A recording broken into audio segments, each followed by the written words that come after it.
Biografi Thomas Alva Edison.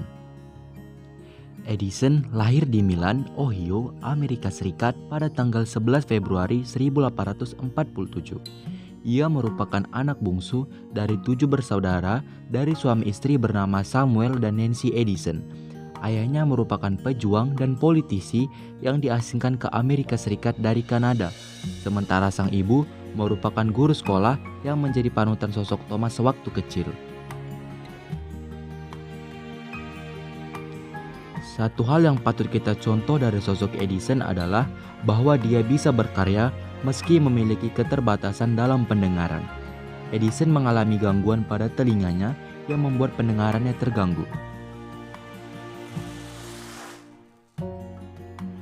Pada tahun 1854, keluarga Edison pindah ke Port Huron, Michigan, Amerika Serikat, tempat di mana Thomas mulai bersekolah. Namun, hanya dalam waktu singkat, Thomas keluar dari pendidikan sekolah karena gurunya menilai Thomas sangat hiperaktif dan sulit mengerti pelajaran, sehingga ia tak bisa belajar di sekolah. Ibunda Thomas pada akhirnya memutuskan untuk mengajari Thomas belajar di rumah saja. Sejak itu, Thomas belajar mandiri, membaca banyak buku dari berbagai bidang. Thomas adalah bukti bahwa tanpa bersekolah formal, kemampuannya bisa melebihi kapasitas rata-rata anak seumurannya.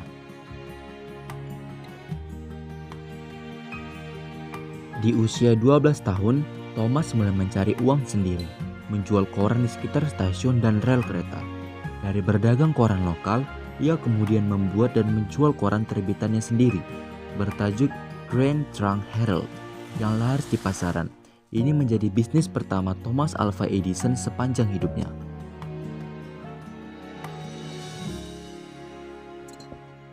Di saat itu juga, Edison remaja mulai melakukan eksperimen kimia di sebuah laboratorium kimia di gerbong kereta bekas. Salah satu eksperimennya mengalami kecelakaan dan membuat gerbong terbakar. Kondektur datang dan memukul Thomas, membuat gangguan pendengarannya semakin parah. Di usia 15 tahun, Edison mulai bekerja sebagai operator telegraf.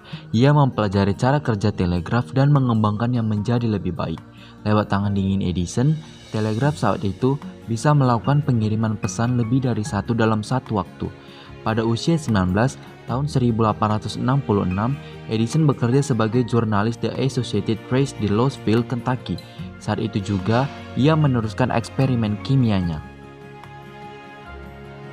Tahun 1868, Edison harus pulang ke kampung halamannya karena sang ibu sakit gangguan jiwa, sementara sang ayah menjadi pengangguran. Sadar akan kondisi tersebut, Edison harus bisa mengubah masa depannya demi orang tua. Ia akhirnya berangkat ke Boston, Amerika Serikat dan bekerja di perusahaan Western Union. Sambil kerja, ia melanjutkan eksperimennya dan mulai menciptakan sejumlah alat penting.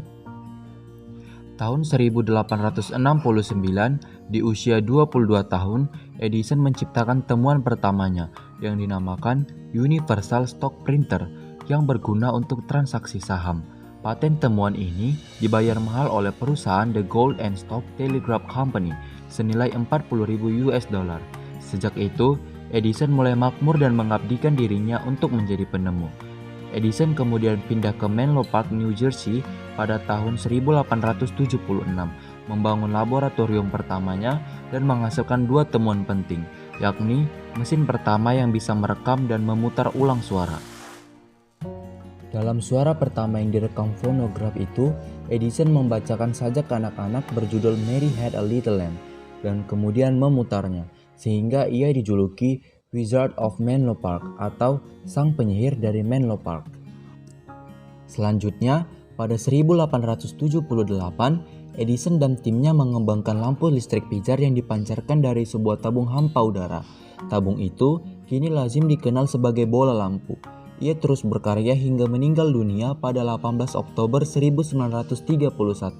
Semasa hidup, ia telah mengantongi 1093 hak paten penemuan, termasuk lampu pijar, gambar bergerak atau film, penyimpanan daya, hingga teknologi pertambangan dan semen.